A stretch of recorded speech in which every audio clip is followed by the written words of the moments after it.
Okay, now the League of Nations, which was kind of the predecessor of the United Nations, it was a much weaker organization though, as we'll see in this video, was trying to keep peace in the world.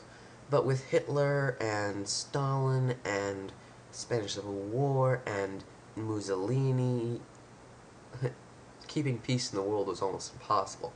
Not to mention that the Japanese were beginning hostilities in the East, and we'll explore that in the World War II Pacific Front series. Not in this series. This is on Europe and World War II.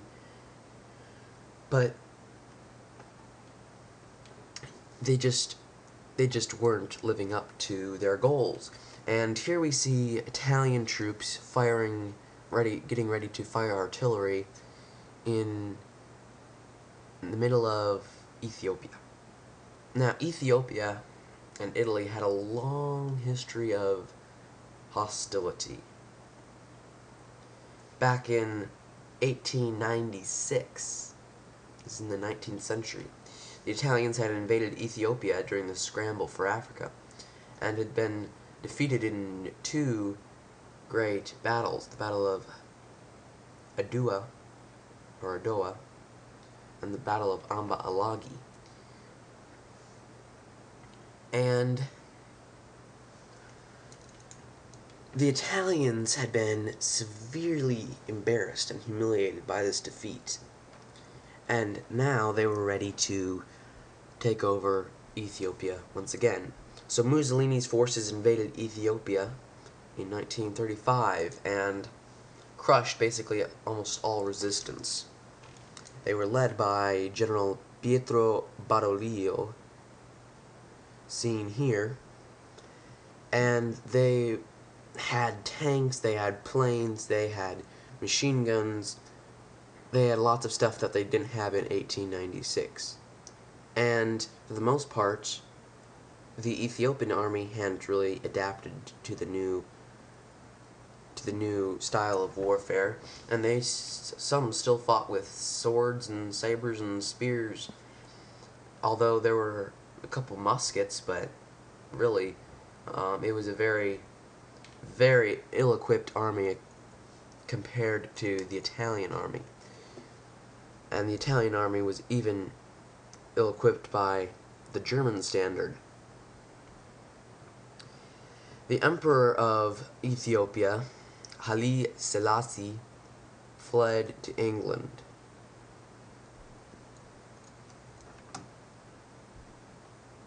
Here's his picture right here. Haile Selassie fled to England and stayed there in exile during most of the war.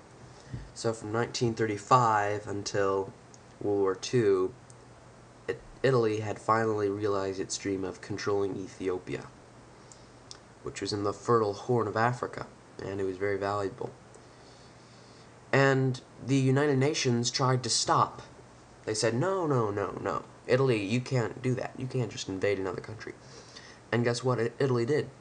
They just decided, alright, if you're going to tell us what to do and what not to do, we're gonna just leave. So they left the League of Nations. So did Japan when there was a disagreement over Japanese invasion of China, which we'll look at in the Pacific series. And Japan just decided, all right, we'll leave. You know, all these nations are just leaving if there's ever a disagreement. The United States is actually not a part of the League of Nations. Remember, Congress wouldn't let Wilson. Congress denied Wilson the right to put America in the League of Nations. America wasn't in the League of Nations.